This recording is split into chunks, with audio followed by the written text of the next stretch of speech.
2026 commence Internet, une nouvelle année, pleine de possibilités, pleine d'aventures et d'imagination. On a regardé ce qui s'en vient pour l'année et on aimerait vous proposer notre top 10 des jeux de rôle à venir pour 2026 et peut-être plus tard. Peut-être, ça va dépendre. Je pense, je pense qu'en même temps, c'est important de le dire que cette année, en plus, on fait ça un peu différemment. On fait comme un top 5 au lieu d'un top 10. Fait que c'est quand même assez personnel aussi. C'est vraiment ce qui nous a marqué, toi et moi, ou ce qu'on espère qui va nous marquer dans la prochaine année, là.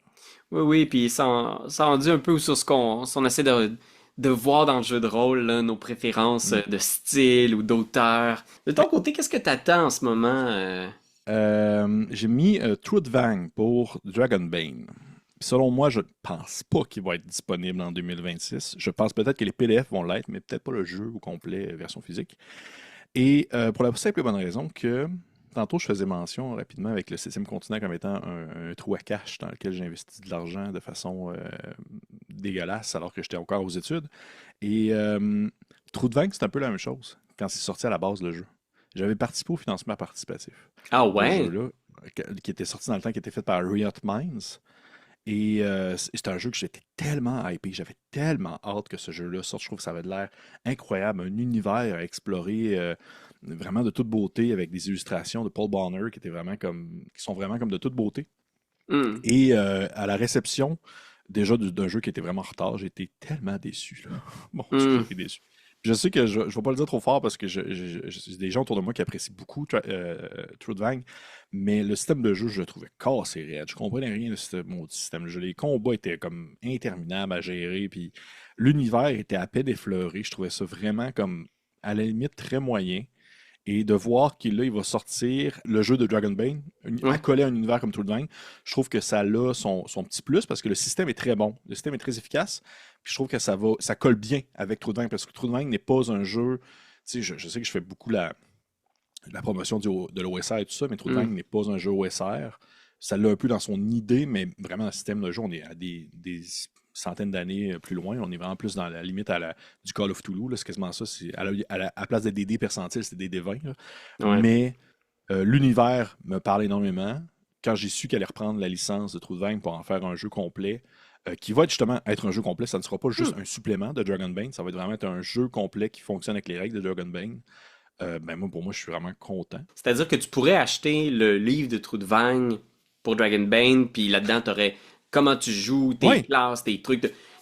T'aurais pas besoin d'avoir en plus les livres de Dragonbane pour... non, de ce que je comprends, c'est ça. Puis en même temps, ça fonctionne parce que il y a la licence Dragonbane comme il y a une licence du Year Zero Engine qui permettrait à quelqu'un de faire un jeu complet avec les règles du Year Zero Engine qui sont utilisées Ah. pour plein d'autres jeux de Free League. Donc, c'est pour ça que j'ai hâte de voir. J'ai hâte de voir. En numéro 5 de mon côté, il y a beaucoup de gens qui en ont parlé. Je suis juste Mhm. curieux de voir le résultat final de ce jeu-là. Ça s'appelle Deathbringer. Mm. Deathbringer, c'est un jeu d'un YouTuber, professeur DM, qui, Mhm. ça fait des années qu'il repartage sa version maison de la cinquième édition de Donjon Dragon. Il trouve que Donjon Dragon est peut-être un petit peu trop, comment dire, gentil avec les joueurs et dans un esprit un peu vieille école, de létalité dans le jeu de rôle. Ben, il a créé sa version où, quand les joueurs ont 0 point de vie, c'est la fin, ils sont morts et il roule un nouveau personnage. Ce qu'on apprend, c'est qu'il va créer son propre jeu de rôle. Ça fait longtemps que c'est annoncé quand même. Il va y avoir un sociofinancement. Puis, cette fois-ci, le jeu a l'air de se coller un petit peu plus aux règles de Shadow Dark. Ben, qui va être littéralement, je pense, comme compatible Shadow Dark, c'est ça la base. Exact. Là. Fait que d'après moi, il devrait porter l'espèce de petit insigne, genre compatible avec Shadow Dark. Fait que je sais pas, en fait, je sais pas si tu le sais, hein. Moi, de mon côté, je sais pas si ça va être un jeu complet ou ça va être un supplément pour Shadow Dark. De ce que j'ai compris, c'est que ce serait un jeu complet. Donc, tu aurais Ok. à l'intérieur tout ce qu'il faut pour rouler ta propre partie, mais que le moteur derrière, la logique, les mécaniques seraient toutes compatibles avec Shadow Dark. Puis, pour ceux qui ont testé la version 0.1, si on veut, là, ce qui circulait déjà sur la page de Professeur DM autrefois, c'est qu'il y a aussi des règles dans lesquelles tu peux accumuler des points je me sais plus comment ils appellent, là, des points de mort. C'est comme des tokens que tu accumules, que tu peux échanger pour augmenter tes chances de réussite. Je pense que c'était beaucoup sa mentalité, c'était des risques élevés, mais des récompenses élevées. C'était comme ça son esprit de design dans son jeu. Peut-être un Shadow Dark un petit peu plus létal, parce que c'est vrai que Shadow Dark, ça peut être gentil, dépendamment avec quel MJ tu le joues quand même. Ouais, ouais. Genre, moi, je suis quand même gentil, en général. C'est pas si trash Mais que ça, là. Non, non, c'est pas si pire que ça. Mais tu veux-tu en savoir une bonne, Pierre-Louis? Quoi? J'ai backé un financement participatif qui se nomme Battlezoo Secret Tomes, qui est Ouais, en fait ouais, ouais. pour Shadow Dark. Ah ouais, t'as backé Fait que ça. fait que je vais avoir dans le fond le PDF d'avance de Deadbringer. Puis comme ça, on va pouvoir en jaser, voir qu'est-ce qui va être modifié. Parce qu'il avait annoncé que ça allait être les gens qui finançaient ce financement participatif allaient avoir le droit comme à une espèce d'avant-goût de Deadbringer. Mais moi, j'ai pas lu du tout. J'avais pas lu comme la zéro de ça. Fait que j'ai aucune idée à quoi ça ressemble. J'ai aucune idée de à quoi, c'est quoi les petites touches qui ont été ajoutées par Professeur DM. Fait que je suis quand même bien curieux de voir à quoi ça va ressembler. Parlant justement de Shadow Dark, en quatrième Hmm. position, je pense que toi, il y a un gros projet, un nouveau gros projet ambitieux, justement, de la gang de Shadow Dark que t'attends impatiemment. Mais effectivement, j'attends avec impatience Western Riches pour Shadow Dark, qui a été sorti en financement participatif il y a de cela quand même un certain temps et qui est comme le premier gros supplément officiel du jeu de base, publié toujours par Kesley Dion, et que dans le fond, Western Riches, c'est vraiment comme un setting, c'est vraiment comme un contexte de jeu qui nous est proposé avec des endroits explorés, des zones à découvrir, des nouvelles classes, mais également aussi des petits suppléments, ce qu'on appelle les curse scroll, il me semble que c'est ça le nom, si je ne me trompe pas, Ouais. qui sont des petits suppléments thématiques dans lesquels on a justement encore une fois des nouvelles classes, des nouveaux sortilèges, des nouvelles possibilités. Puis les curse scrolls qui se sont proposés, je les trouvais très cool, surtout en particulier je pense que c'était le numéro 6 qui était comme celui de la ville, alors Ah, qu'on est très habitué à ce que ce soit plus dungeon crawling et même à la limite espace sauvage, mais bien, on a un curse scroll qui est le sixième qui s'appelle City of Mask, qui contient vraiment comme un concept de city crawl. Et ça, je trouve ça très chouette. J'aime beaucoup les city crawl. très emballant. Moi, c'est la version définitive de Ars Magica. Donc, dans Ars Magica, c'est un jeu qui est publié depuis déjà quelques années. Vous incarnez des magiciens dans une Hmm. Europe médiévale parallèle où tu sais, il y a Prague, il y a Paris, mais on est dans un monde où la magie existe pour vrai. Et donc, on est dans cette Europe médiévale, et vous incarnez des magiciens. Tout est très freeform au niveau de la magie. Donc, vous maîtrisez comme des grandes sphères de la magie, et vous improvisez les effets magiques à partir de vos capacités avec différentes sphères de création, d'eau, de feu, d'énergie, ce genre de choses. Mais vous incarnez pas juste les magiciens, vous incarnez aussi les chevaliers qui protègent leur tour de magie, leurs serviteurs. Vous incarnez aussi peut-être les bûcherons du village avoisinant. Comment dire, leurs suivants, finalement, leurs followers. Vraiment, la fiche de personnage ressemble à quoi, ça? C'est comme T'as plein de fiches t'as des fiches pour ton magicien, t'as une fiche pour. Puis ce qui est intéressant là-dedans, c'est que tu crées un casting de personnages. Puis t'as tout le lot de figurants qui parfois peuvent vivre l'aventure. Peut-être que t'as une aventure aujourd'hui où c'est les écuyers d'Aragorn doivent partir en mission dans le village, puis il y en a un qui est chaud raide. Puis fait que ça te permet un lot d'aventures. Puis plutôt que d'être complètement dérouté avec ton bonhomme niveau 20 avec qui tu peux plus rien faire parce qu'il n'y a plus rien qui est le fun, des fois, c'est comme si on zoomait dans l'histoire en faisant mais qu'arrive-t-il au valet pendant que le personnage OK. niveau 20 va faire ses grosses aventures? OK. Je suis curieux. Ben, j'avais vu qu'il y avait comme plein de suppléments de ce jeu-là, mais là, tu dis Definitive Edition, c'est parce que c'est comme genre la version définitive, version finale. Il n'y aura pas d'autres Ouais, mais je pense éditions. que le jeu avait la réputation d'être un peu, comment dire, pas cafouilleux, mais disons, en français, on dirait all over the place. C'est une version qui se voudrait peut-être un petit peu plus peaufinée, un peu plus rassemblée. Donc, les meilleures idées de Ars Magica au fil des ans, ramenées dans un gros volume. Je suis capable de mettre la main sur l'édition définitive, je vous en ferai le petit topo. De ton côté, en troisième place, qu'est-ce que le vent t'a susurré? Ah, wow, Seigneur. OK, on va essayer de faire ça pour chaque numéro maintenant. On va essayer de faire ça maintenant pour chaque numéro. On ne le cachera pas que toi puis moi, je pense qu'on est quand même, par défaut, on est un peu plus au fait on dit des sorties anglophones, vu notre position géographique et tout ce que ça implique. Mais par contre, malgré tout, il y a des produits en français qui s'en viennent pour 2026 qui titillent mon intérêt. Et parmi ceux-ci, il y a justement un supplément pour le jeu Voltige, publié Hmm. chez les éditions Dérivantes de Enzo Cavalier, que je salue d'ailleurs au passage si j'ai jamais écouté cette vidéo. Enzo, vraiment un chouette type. Et Voltige, je l'ai ici dans mes mains, petit jeu de base, qui est un PBTA que j'apprécie beaucoup. C'était dans mes gros coups de cœur de 2024. C'est Hmm. dans mon top 10 de 2024, parce que c'est un PBTA qui, je trouvais très rafraîchissant dans son contexte, qui était très inspiré par des films comme euh, Porco Rosso ou encore Princesse Mononoke, très tourné sur l'environnement, mais aussi le combat contre le fascisme et l'espèce de résistance dans un espèce de monde d'entre-deux guerres, dans une genre de mer Méditerranée un peu fictive. Hmm. Et il y a un supplément qui va sortir en 2026 qui est en financement participatif en ce moment même. Je ne sais pas à quel moment tu vas sortir cette vidéo-là, Pierre-Louis, mais ça devrait être encore en financement participatif, je crois, qui se nomme Le vent se lève sur Estrémer et qui est en fait un kit d'initiation pour Voltige.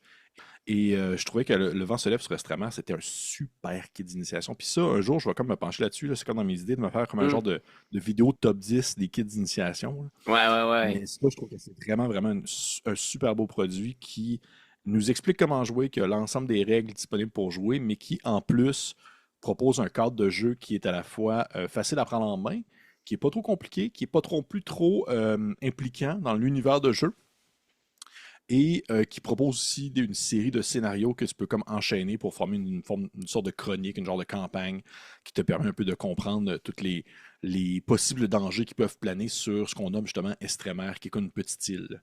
Et Hmm. c'est très chouette. Vraiment l'ambiance, c'est Porco Rosso. T'as juste le goût de comme Ouais. être en train de de fumer des clopes là, sur le bord d'une petite villa avec. Ouais, exactement. Là. De mon côté, c'est un jeu qu'on avait tous les deux Oui, vu oui, passer, d'ailleurs. qui pique notre curiosité. C'est Twilight Sword, Mhm. un jeu qui a été créé par la maison d'édition qui était derrière Outgun, qui est un jeu d'action qui avait eu quand même un bon succès, là. Les gens en ont beaucoup parlé. Fait qu'il y a eu quand même beaucoup d'attention autour de leur socio-financement qui s'est terminé il n'y a pas si longtemps. Puis je pense qu'ils ont Mhm. ramassé quelque chose comme 600 000 quand même, là. C'est pas rien là, pour une petite maison d'édition. Puis c'est un jeu qui s'inspire un peu de la légende de Zelda. Donc de ce Un type, peu. un petit peu, ben, Twilight Sword, juste ça, là, tu sais, il y a comme de quoi de... Tu sais, c'est une lettre d'amour à Zelda. Oui. Puis à ce type de jeu, d'exploration, d'énigmes, de découverte, d'espace libre, tu sais, de pouvoir Mhm. aller dans un territoire où partout il y a des mystères, partout il y a des cachettes. Je suis vraiment curieux. J'ai vu qu'il y avait un système assez simple, un genre de D12 Roll Under. Fait qu'on est Mhm. dans un espèce de système avec lequel moi je suis pas vraiment familier. Je suis curieux de voir comment, parce que Zelda c'est malin, là. Je veux dire, c'est pensé, c'est designé à fond, chaque petit donjon. Il y a plein de petites surprises, de petites cachettes. Comment tu donnes ces outils-là dans un jeu de rôle pour que ton MJ puisse te faire le temple de l'eau de Ocarina of Time, par exemple, tu sais? Ouais. Ben, tu sais, j'ai l'impression que je sais pas à quel point ils vont vraiment, comment je pourrais dire, je sais pas à quel point ils vont vraiment se baser sur le game design des donjons de Zelda, mais Ouais. j'avais lu, je me rappelle dans la campagne de source-financement, il était genre comme une mécanique de cooking, un peu comme tu connais dans les Ouais! derniers jeux de Zelda, où est-ce que tu vas genre pouvoir cuisiner des affaires pour faire des effets. Moi, j'avais trouvé ça cool. Je trouvais que ça me parlait, puis je pense que c'est très personnel, là. Je veux pas que personne me lance des roches par rapport à ça, mais de base, Two Little Mice Game, je pense que c'est ça leur nom, ou Two Ouais. Little Mice, c'était pas nécessairement trop ma tasse de thé en termes de produits. Je trouvais ça très beau, mais on dirait que jamais j'accrochais trop. Mais là, de voir qu'ils ont fait ce jeu-là, puis en fait, ils l'ont fait en partenariat avec Free League, justement, sur une Ouais. espèce de truc combiné. Je trouve ça vraiment cool. J'aime ça quand je vois des boîtes comme ça qui se fusionnent temporairement pour un projet collaboratif. Mhm. Et ça m'intéressait. J'étais comme curieux parce que, encore une fois, ça fait comme partie un peu des styles de jeu que j'ai pas trop exploré non plus. Tu sais, c'est plus la vie. Puis j'ai hâte de voir parce que je sais pas si t'es comme moi, Pierre-Louis, je sais pas si t'as remarqué aussi beaucoup, mais dans les dernières années, là, il y en a eu quand même pour les fins et les fous en termes de genre jeu de rôle inspiré par le JRPG, là. Tu sais, il y avait Ouais. comme tu sais, Fabula Ultima, celui-là, il y en a un autre qui va sortir bientôt aussi, qui était comme fait par je sais plus quel créateur d'animé au Japon, puis ça, il y en a Ouais, un autre aussi ouais. qui va sortir. Plusieurs, là. Donc j'ai hâte de voir comment est-ce que celui-ci va se différencier des autres en termes d'ambiance, en termes de, on va dire, de style de jeu. Alors, je pense qu'on s'apprête à ouvrir la voûte de la Ah, deuxième place. bien Pépé, joué. qu'est-ce qu'on a Oui. de ton Ah, côté? man. Là, à partir de là, deuxième puis première place, moi, Ouais. c'est des estifs de gros coups de cœur, là. Deuxième place, c'est Vault of Varn. Vault of Varn que j'adore. J'aime tellement ce jeu-là. Qui est un jeu science fantasy inspiré par Moebius, inspiré par Dune, Jodorowsky. Une espèce d'univers un peu sur l'acide. Tu sais, c'est que c'est tellement loin dans le temps que c'est plus Ouais. rendu du post-apo, là. C'est rendu comme autre chose. Dans le Puis c'est un, lointain ouais, futur. dans le lointain futur. Puis c'est un peu ça, Vault of Varns, où est-ce que tu incarnes un peu n'importe quoi dans le contexte du jeu, c'est-à-dire soit une genre d'homme animal ou genre un mutant avec deux têtes ou un robot aussi qui peut avoir. J'avais-tu fait une partie où est-ce que un personnage qui était dans ma game, c'était un esti de gros robot en forme de crabe, genre métallique. Il y avait genre une petite tête de TV cathodique, puis dans ses mains, il y avait juste un bâton de bois pour se battre, là. Et c'est vraiment comme un. C'est un jeu de science fantasy fait par Leo Hunt que je suis depuis, en fait, ses tout débuts, quand il avait commencé à faire des tout petits zines de tout ça, quand c'était sorti dans le temps, en 2020, 2021. Et éventuellement, il y a eu comme une version définitive du jeu qui était sortie. Et là, il a vraiment annoncé une seconde version qui est 100% compatible avec la première, mais juste plus de stock. Plus de stock, plus de possibilités, plus de couleurs, plus de tout, mais avec le même système. Et l'ambiance est le fun. C'est basé sur Nave. C'est comme un espèce de roll-over. Donc vraiment juste lancer le plus haut possible avec un seuil qui est quand même assez défini de base. Puis c'est très bonne franquette, assez minimaliste. Mais la mise en contexte, puis l'univers, puis les tables de jeu, puis Hmm. tout le truc aléatoire, c'est vraiment direct dans ce que j'aime. Mon numéro 2. Mon numéro 2. Puis toi, Pierre-Louis, quand on est en bonne compagnie comme ça, qu'est-ce que tu me présentes? Ben, en numéro 2, je dois l'avouer, là, mes deux premières places, c'est parce que c'est des franchises qui sont chères à mon cœur. En deuxième place, c'est le jeu de rôle sur table de la Black Company. Pour ceux qui connaissent pas la Black Company, c'est une série de romans de Glenn Cook. C'est du dark fantasy, fait que c'est un univers où on suit des mercenaires dans un monde fantastique pendant qu'ils sont au service d'une espèce de sorcière maléfique qui s'appelle Lady dans la ville de Beryl. C'est des mercenaires qui font ce qu'ils peuvent, tu sais. Ils travaillent pour des gens qui sont pas toujours, comment dire, des gentils. C'est très dur.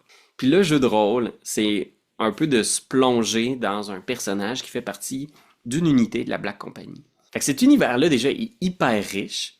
Puis là, Art Dream Publishing, qui sont derrière Delta Green, ont commencé à travailler sur un système décent qui se passe dans cet univers-là. Et les playtests sont disponibles. Si vous voulez même aller télécharger la base des règles, l'essayer, c'est possible sur leur site internet. Je vais laisser le lien dans la description. C'est sûr que je suis full intéressé par un jeu de rôle sur la Black Company. On verra. Je suis curieux. Je trouve qu'il est beau. Je trouve que les images sorties sont belles. Oui.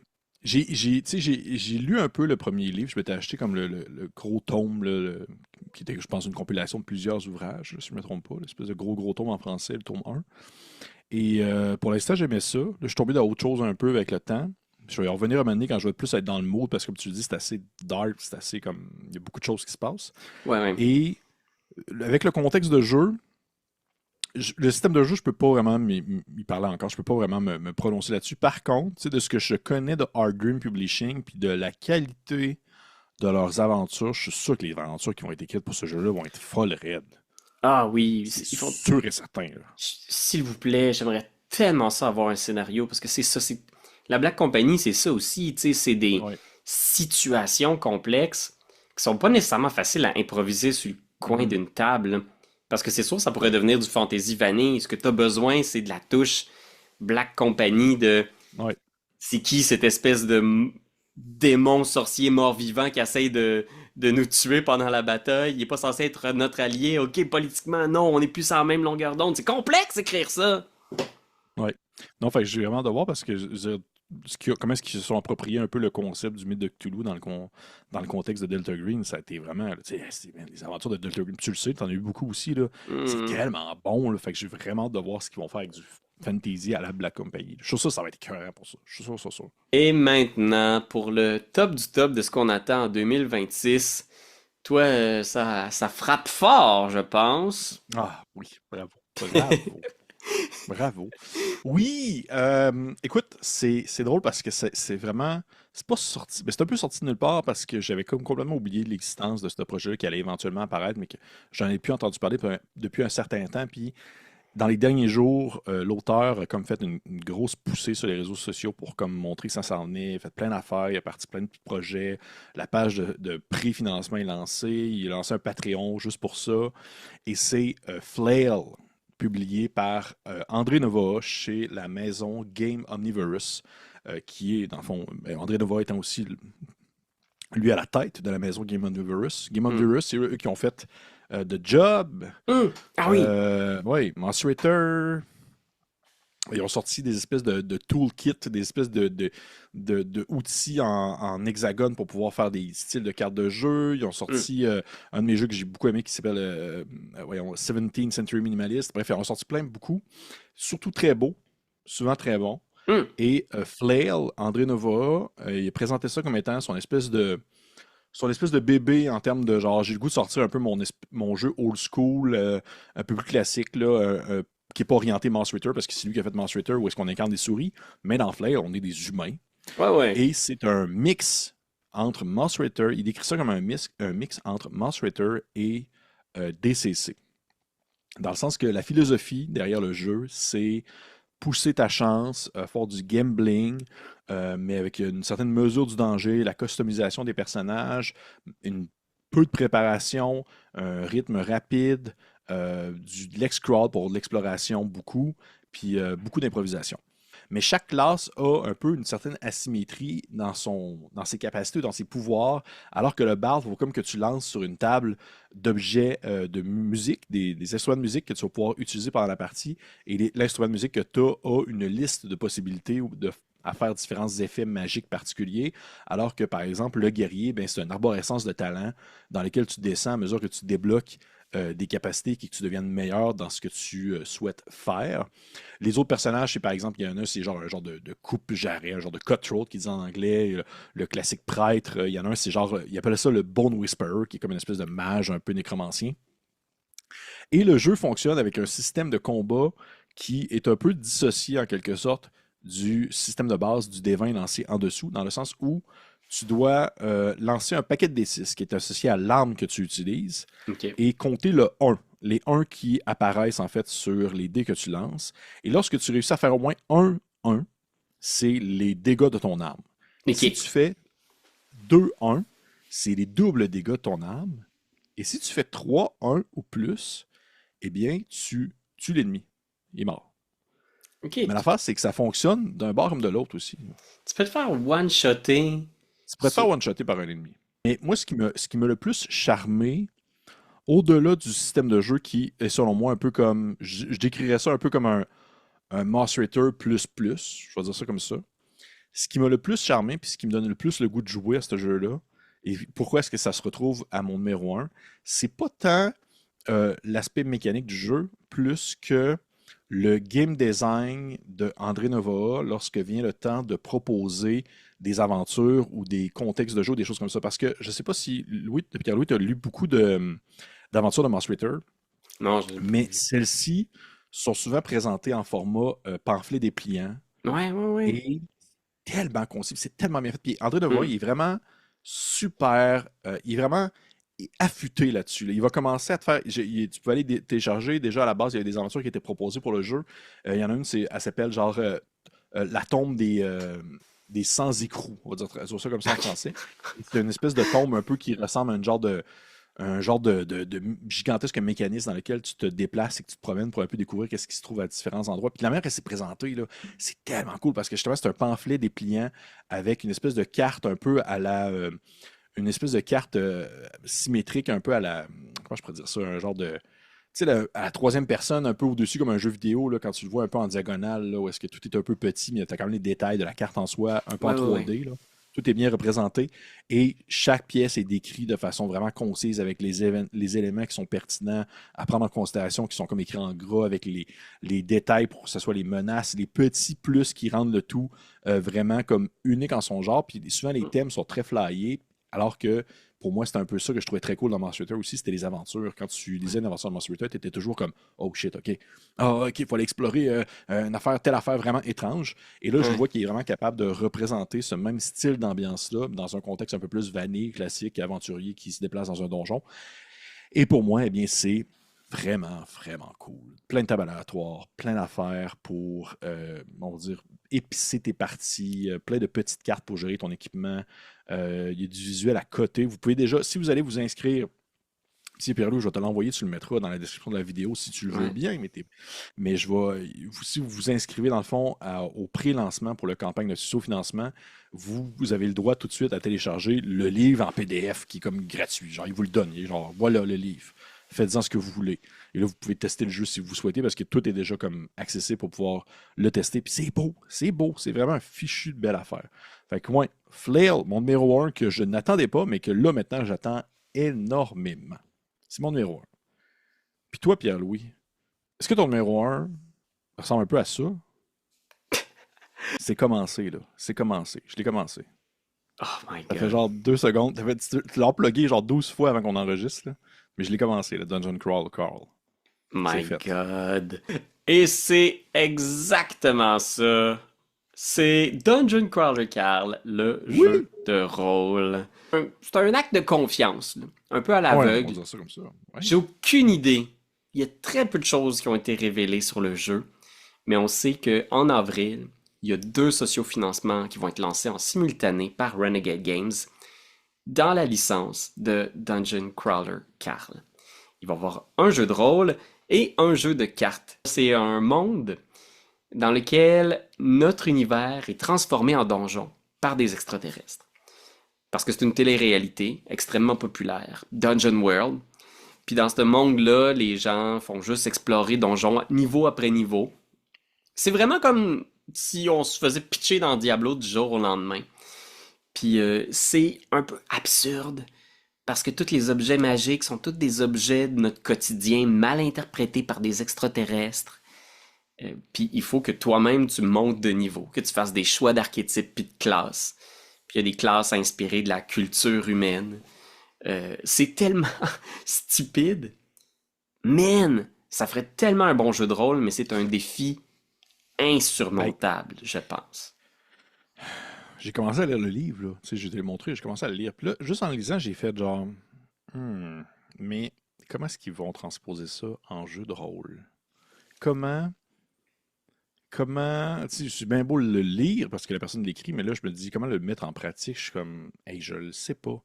Puis je t'avouerais que, on dirait que peut-être que si ça avait été une autre compagnie qui aurait comme géré le financement, j'aurais peut-être été plus comme, on va dire, excité, tout ça. Mais Renegade Studio, pour l'instant, m'ont pas si impressionné que ça avec ce qu'ils ont fait.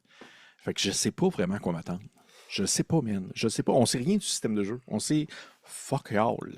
Ouais, on dit qu'il était pour créer un, tu sais, que ce serait pas une implémentation d'un système déjà connu, qu'il était pour créer un système pour le jeu, qui travaillait avec Matt Deneman, le créateur de Dungeon Crawler Carl, qui lui-même, on le voit dans le jeu, dans le livre, en fait, il y a une familiarité un peu avec le game design, fait qu'il y a il y a Mhm. des envies à explorer, mais tu sais, c'est sûr que le piège que je vois, là, c'est que Dungeon Crawler Carl, c'est beaucoup inspiré des RPG jeux vidéo, dans Ouais, lequel il y a une génération aléatoire de loot, par exemple, qui est presque infinie. ouais. Tu sais, il y a de la rareté, tu as des items de différents types de valeurs. Tu sais, c'est très Diablo, loot boxes, etc. Mhm. Fait que j- d'ajuster ça en TTRPG, là, en jeu de rôle sur table, c'est un défi. Ben, Parce c'est que un tu peux avoir défi. plein d'affaires originales et créatives, mais est-ce que ça va avoir la valeur de Dungeon Crawler Carl où le plaisir c'est de multiplier les effets dans des combos qui peuvent briser le jeu, puis Carl il brise le jeu sans arrêt, c'est ça la joke, tu sais. La Mhm. joke c'est un peu comment ce plouc-là est capable de briser le jeu en exploitant les Ouais. faiblesses du système. C'est vraiment un jeu pour les... C'est ça, là, Dungeon Crawler Cal, pourquoi est-ce que c'est aussi jouissif, c'est de voir comment ils sont capables de power gamer leur chemin à travers un défi insurmontable que des extraterrestres leur mettent sur leur chemin. Ouais. Mais pour vrai, je sais pas. Tu sais, quand j'ai commencé à le lire, puis là, maintenant, il arrive à la passe où est-ce que il y a comme 24 coffres à ouvrir, je pense, là, une affaire de même. Tu sais, déjà, le début, il débloque genre. Là, je suis juste comme, hey, mais man, comment tu gères ça dans une partie de jeu de rôle? Je le sais pas. Puis là, t'as comme, je sais pas combien de places d'inventaire, genre 99, là. T'as comme 99 places d'inventaire. Je Ouais. suis comme, comment, je sais pas comment, je sais pas. Je sais pas si ça va être hyper narratif Ouais. ou si ça va être hyper crunchy. On dit que ça peut comme aller dans les deux extrêmes. Ah man, c'est un défi, mais juste ça, j'aurais le goût de... Tu sais, à un moment donné, je me disais, il faut faire notre version Dungeon Crawler Card parce que, tu sais, il y a tellement de bugs et de loot qui utilisent de... À un moment donné, il réalise qu'il peut prendre les meubles des pièces puis les mettre dans son inventaire. Fait qu'il fait, j'ai juste pris plein de tables. Chaque table prend un slot dans mon inventaire, fait que j'en ai pris plein. J'ai genre 60 tables, je sais pas ce que je vais faire avec ça, mais à un moment donné, ça va me servir, tu sais. Fait que ça, Hmm, c'est le genre de jeu de rôle qui te pousse à penser comme ça. Ça ouais. va être un défi de game design, puis j'espère qu'ils vont le relever. J'espère aussi. J'espère. Internet, c'était notre tour d'horizon des jeux qui nous excitent pour 2026. Puis j'espère que vous aussi, vous avez vos coups de cœur, vos jeux qui vous excitent. N'hésitez pas à les laisser en commentaire. Je pense pas que 2026 va autant me surprendre que 2025. Et là, Mythic, Bastion Hollande puis Dolben Wood, on s'entend-tu que. Hein? Mais il y a des belles choses, je suis sûr, qui s'en viennent en 2026. Je suis persuadé. Ouais, il y a Toi, toujours des Pierre-Louis. surprises. Toujours des surprises au coin de la rue, Pépé. Et merci Exactement. d'avoir été avec nous pour découvrir, je l'espère, des nouveaux jeux. Puis on se revoit Merci. un autre année, hein, Pépé.